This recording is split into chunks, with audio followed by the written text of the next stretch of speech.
What's up, guys? It's Dr. Murphy After Dark. That's right, it's Dr. Murphy from Murphy Medical Associates and our team at coronatestct.com. After a hard day at work, patient care, and all that jazz, I'm here tonight on a late broadcast to bring you some breaking news. Today, the Pfizer vaccine announced their 12 to 15-year-old data via press release. Caveat emptor, it looks really good. But again, it's a press release, and we've seen the issues with AstraZeneca. So I'm going to say, show me the data. But I got to tell you, if we can get our kids vaccinated before school next year, we may have a pretty good summer. I don't know about you, but I'd like to take my kids to the ballpark.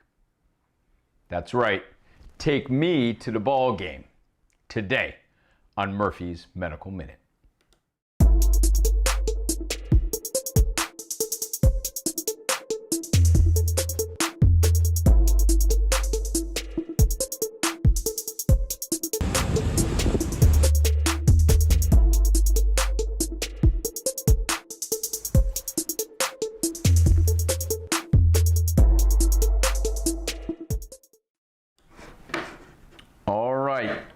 Ladies and gentlemen, let's get to it, shall we?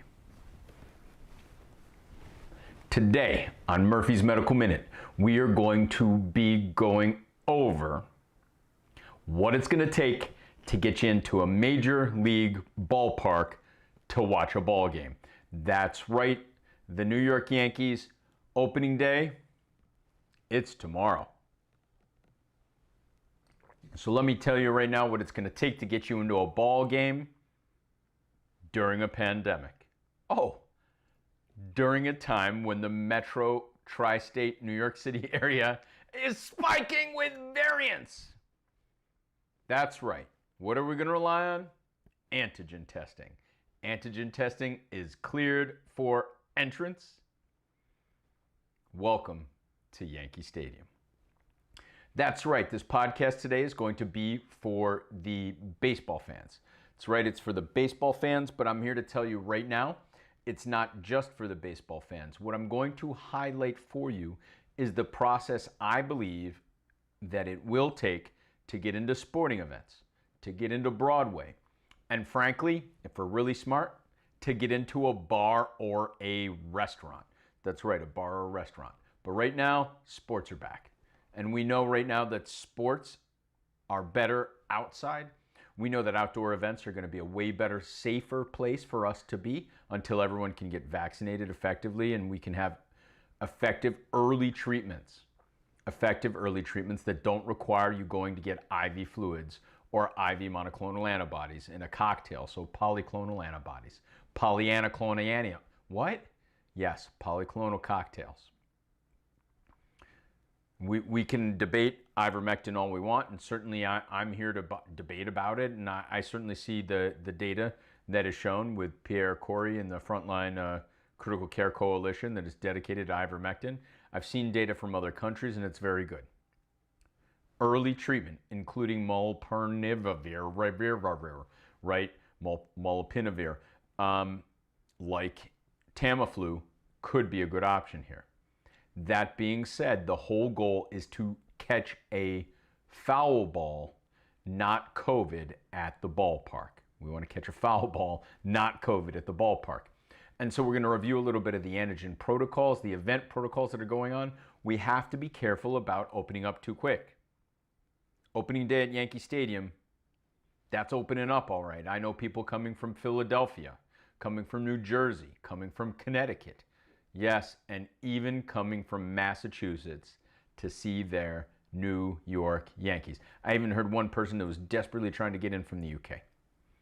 So, all that milieu brought to a stadium. How do we keep everyone safe? We're going to go over that. We'll look at that a little bit. And lastly, I want to say I was wrong. I was wrong. And you know, I always try and get it right, but when I'm wrong, I'll say I'm wrong.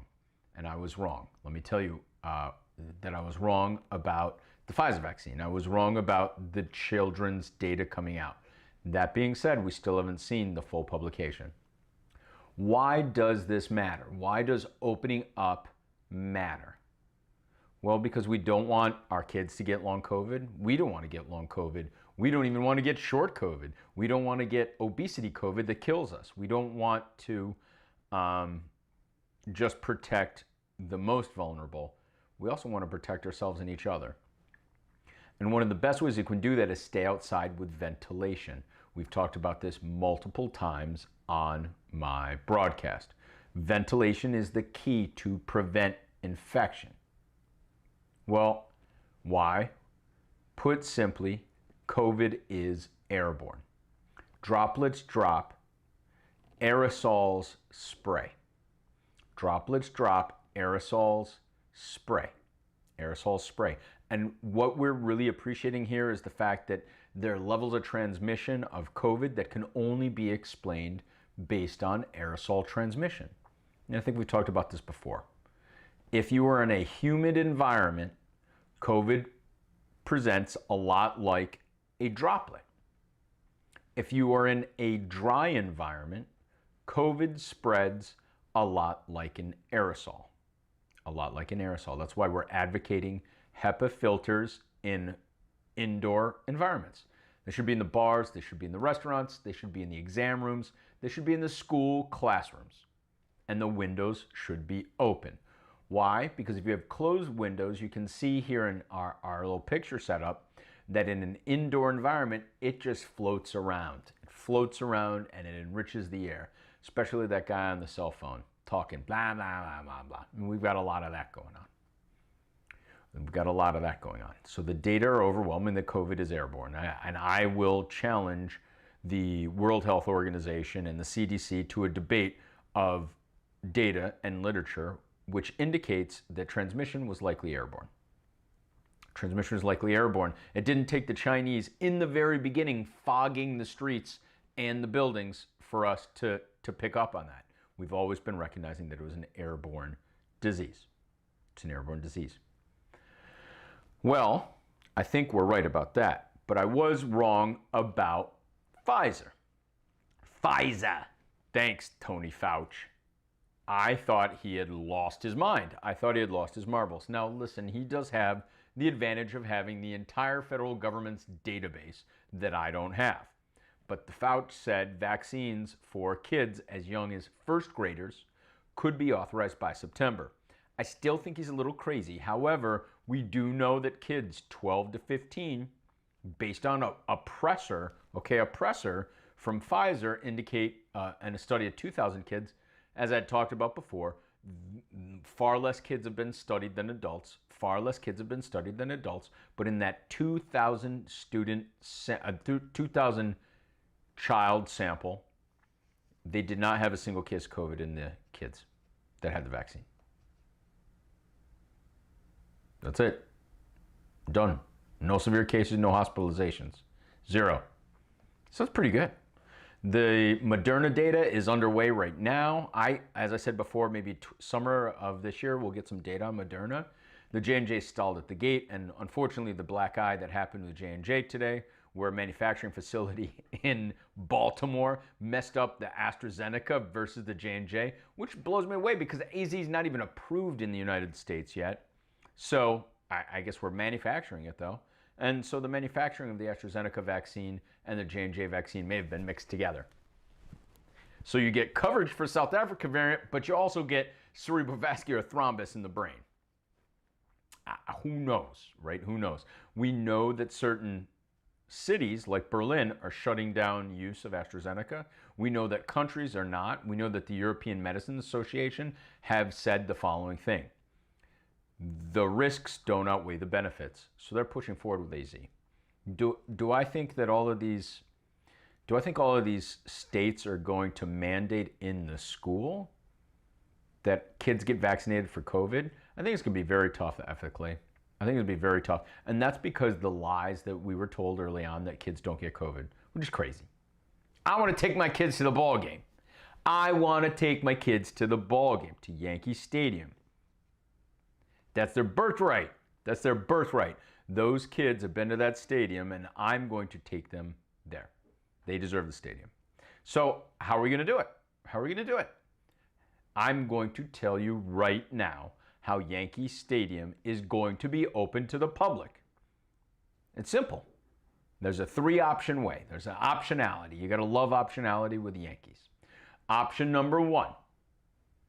Within 72 hours of the ball game, get a negative PCR test. Within 72 hours of the ball game, get a negative PCR test. I may have been instrumental in helping the Yankees get on the air tomorrow. I'm not going to tell you any more than that, but you need a 72-hour PCR negativity for entry into the house at Ruthville. That's right, 72 hours. So what do? You go to your doctor, you ask for a test. They say, well, what symptoms do you have? You say, I have baseball fever. And they say, congratulations, you're going to have to pay cash for your test. That'll be $450, please. And you go, what? What? Well, at least it's cheaper than Lenox Hill. No, in all seriousness, insurance is not going to cover this test. If you have no symptoms and no contacts, insurance will not cover this test. You're going to have to pay cash. So the limitation is an expense, right? There's a real expense. And depending on where you go for a PCR test, if you need it right away, it can cost you as much as $1,000. Sometimes $1,500. If you can tolerate it 1 to 2 days out or 3 days out, and you trust that the lab will get you the results in time, you can go and get a $200 cash pay COVID PCR test at an urgent care, or come see us at coronatestct.com. We'll get you that test right away. The limitation of this test is if you test negative 72 hours prior to the ball game, you could test positive at 48, and you could test positive at 24. That's right. Day of the ball game, you could test positive. You can even have symptoms. You could go into that game coughing and sick like someone with tuberculosis. If you don't have a fever, they're not going to pick you up because the silly fever scan is about all you're going to get. So you could pop positive in 48 and 72 and 48 or 24 hours before the game. The big pro is simple. PCR is the gold standard to detect infection. For infection detection, PCR is the gold standard. Problem is, it's expensive, and you better have the money ready. It's going to be a little more expensive to go to Yankees games this year. Option number 2. That's right, option 2. Option 2 is an antigen test that is negative within 6 hours of game time. Antigen test that is negative within 6 hours of game time. I can tell you right now at coronatestct.com, we have mobile testing units. We have mobile testing units, and we will be at the Yankee games. There's no doubt of that. You just look for the big crest. You look for the crest. You'll know it's the best. That's right. We will be able to test you with an antigen test right outside the ball game. I don't think we'll be able to park at Billy's, though. The police, they block that road off. But we'll be there, ready to test, treat, isolate, and trace so you can get to the game. Here's the limitation. Put simply, the antigen test is not the best test to detect this disease. In addition, there are travel delays. So if you need to get this test within 6 hours of game time, can you manage to go to CityMD, wait 2 hours, get your antigen test, get your result, and hop on to 4? I don't know. I don't know if you're going to be able to get time to do that. So there's a limitation with the antigen test. You need to do it within 6 hours of the game time. So there's some travel delay issues. The pro for the antigen test, it's most likely to pick up our infectious fans. It's most likely to pick up our infectious fans. Antigen testing is a little bit cheaper than PCR, but it has some risks. Yeah, listen, Billy's, pick up the phone. I'll be happy to be your COVID bouncer. So we'll call it the Billy's COVID bouncer. Before you get in the door, you get a little swab, you know? Get a little swab. I think it's a good idea. Call me Billy's. That's right.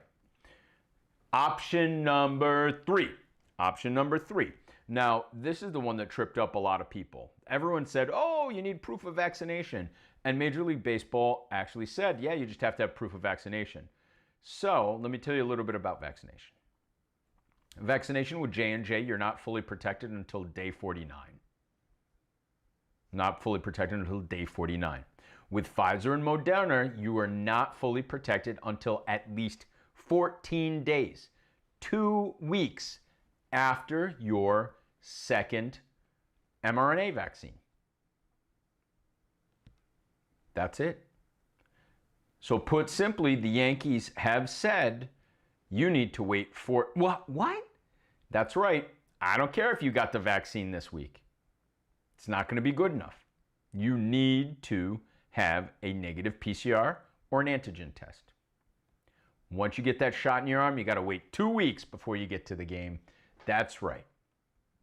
I'm here to tell you right now that the safest path for outdoor events is making sure everyone's vaccinated. I think that everyone should be vaccinated for this. The problem we have here is vaccine escape. Now, we've had some preliminary data on B.1.526, which is the New York City variant, and we've also had some data with B.1.1.7 with the mRNA vaccines, which is very good. We also know J&J has protection against B.1.1.7. In addition, J&J has protection against E484K and the South African variant. So I'm feeling pretty confident with J&J for the New York City variant. We've got some in-lab lentiviral neutralization studies on Pfizer for B.1.526. Also for Moderna with B.1.526. Preliminary data says, I hope that it will have some coverage. It will have some neutralization effect. It won't be 100%. Therefore, I don't think vaccine is going to be 100% effective in any case. But vaccination is the key to ending the pandemic. Vaccination is also the key to bringing Broadway back. It'll work well until the variants spread. Wait a second. Yeah, the variants spread. Well, no duh.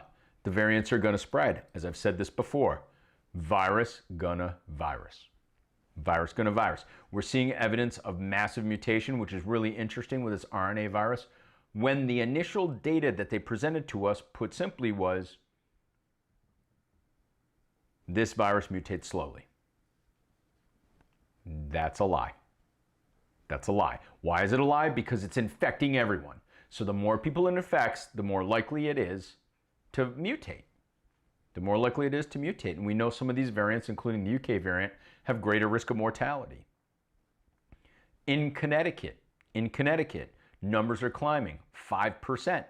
5%, 1 in 20 people tested for novel coronavirus were positive. 1 in 20. New York State is spiking. New Jersey is spiking. Connecticut is spiking. Pennsylvania is spiking. Where are the Yankees fans? I just told you. New York, New Jersey, PA, Connecticut. A little bit of Massachusetts. All spiking. That's right. And we're going to bring them together at Yankee Stadium. Woo! Let's go. All right. Well, life has risks. Life has risks. In New York City, 72% of all cases are variants, with the majority being the B.1.526 New York City variant. That's right, the New York City variant with E484K. In addition to that, the B.1.1.7 is about 1 in 4 samples in New York City. B.1.1.7, which we also know has a greater risk of mortality. So Mark Levine, you added an extra 1 there, buddy. Added an extra 1. Mind your Twitter. That's right. B.1.1.7 is 26% of samples genomically tested in New York City. That's right. So, we all know, opening day is a big draw for many states. New York, New Jersey, Connecticut, Pennsylvania, for the Yankees. As I said, I know people coming up from Philly to come to the game. We're going to put 10,000 fans in this stadium. 10,000 fans. It's a fifth of the stadium. It's about a fifth of the occupancy. We're going to see. We're going to see. It's going to be a great experiment. We have to restart life. Risks are everywhere. And I think that the Yankees and Major League Baseball, they've got a great strategy. They've got a great strategy. With every strategy, there's risks and benefits. And in this case, we got a bunch of risks. The first risk is missing the super spreaders. Now, this one really concerns me because you could have some super fans show up at the stadium feeling sick. And if they had a PCR a few days ago that was negative, but now they're sick, and they paid for the money, and they paid for the tickets, and they paid for the PCR, they've got $500 invested in this trip. You think they're going to be turned away? No way. No way. They're not going to be turned away.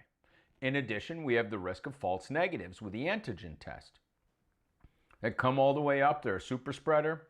Do I think a super spreader is going to pop negative on an antigen test? It's happened. It's happened. It's rare, but it happens. When you have 10,000 people, the odds of something happening are high. Right? Sorry. Let me rephrase that for all of my scientific viewers.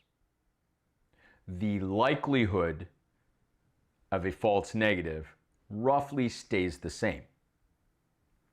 But as you add more people in independent events, your likelihood of having one super spreader grows as the number of people grows. As the number of people grows, your rate is the same. Your potential population to be false negative super spreaders grows. That's it. That's the risk. So you've got a couple of risks. The last risk I think that's going on here with Major League Baseball is that they are going to have to pay for a test, or they're going to be wily and lie to the doctor. They're going to lie to the doctor, and that's not the doctor's fault. The doctor's got to take the history that they have. And if the patient says, I've had exposure and I feel I have symptoms, they're going to get tested. If you go to an urgent care and say you have symptoms, when you don't have symptoms, the doctor has to take your word for it. The doctor has to take your word for it. They're taking your history. So doctors are subject to this manipulation. They're subject to an unscrupulous fan lying and saying they have symptoms. Why? Because the $100 that they have is dedicated to Yankees merch. It's not dedicated to a PCR test. So the Yankees and Major League Baseball have a spending risk on their hands, and there's going to be some price sensitivity here. And it means that a lot of people aren't going to be able to go to the ball game. I want you to think about that.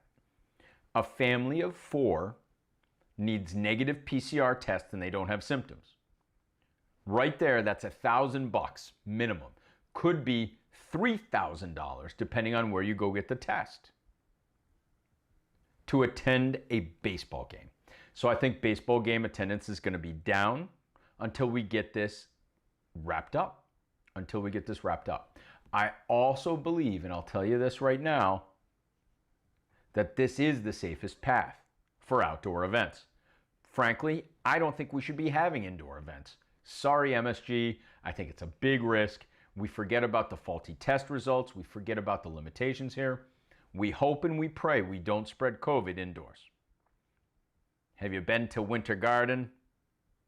That is not a place for the faint of heart if you don't want to be jammed up against someone else in the mezzanine in another seat. Event testing is the way. It is the way to open up Broadway. It is the way to open up MSG. It is the way to open up Yankee Stadium.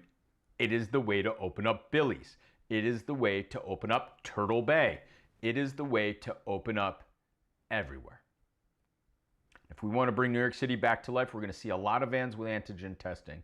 I think antigen testing plus vaccination, antigen testing plus proof of vaccination will be the gold standard at all events.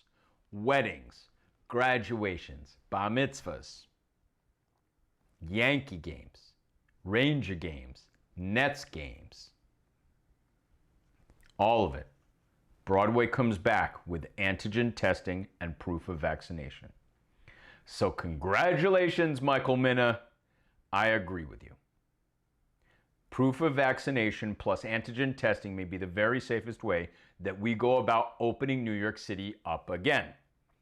And that's right, Dr. Murphy, board certified internist and obesity medicine specialist, and here, I'll hang my self moniker on there, COVID specialist and expert who's treated thousands of patients that are positive. That's right, me and my team have treated thousands of patients with COVID and tested 100,000 people plus. I'm here to tell you that antigen testing should not be done no more than 3 hours prior to the door opening. 3 hours prior to the gate opening. 3-hour testing is the absolute safest way to go. It's the safest way to go. 6 hours has some data, 3 hours is powerful. 3 hours prior to event, antigen test. And if you do that plus vaccines, I think we can open up again. Outdoors at the ball game. So, what do I say? I say, take me out to the ball game, everyone. Take me out to the ball game.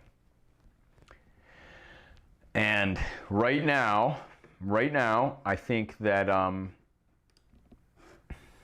I think we all could get out to the ball game. I think right now I could use a ball game. I don't know about you. I'm at 26 minutes right now here. I miss the ball game. I miss the New York Yankees. There's just something so pure about sports as entertainment. It brings families together.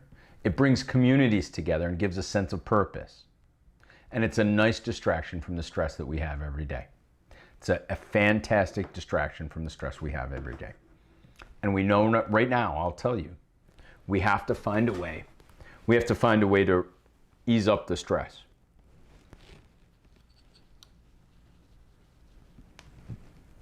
Can you feel it? Can you feel the stress? I can feel the stress. It's been a long year for all of us. Today's date is March 31st, 2021. Tomorrow's April Fool's Day. It's April Fool's Day. Here's the stuff we don't joke about. We don't joke about your COVID test. Don't joke about someone dying. Don't joke about going to jail. There's been way too much stress out there to joke about those things. We need to soak it all in. Let's get to the ball game. Let's enjoy it. Let's love our family. Let's love our friends. Let's be good to each other. Let's take care of our bodies. Let's protect each other. I think Major League Baseball's strategy here, and I think the strategy with the New York Yankees, is the right strategy. A little refining, a little tweaks to close up the gaps, and we've got ourselves a ball game. Be well, everyone. Take care of your body. It is made to be well. Keep it that way.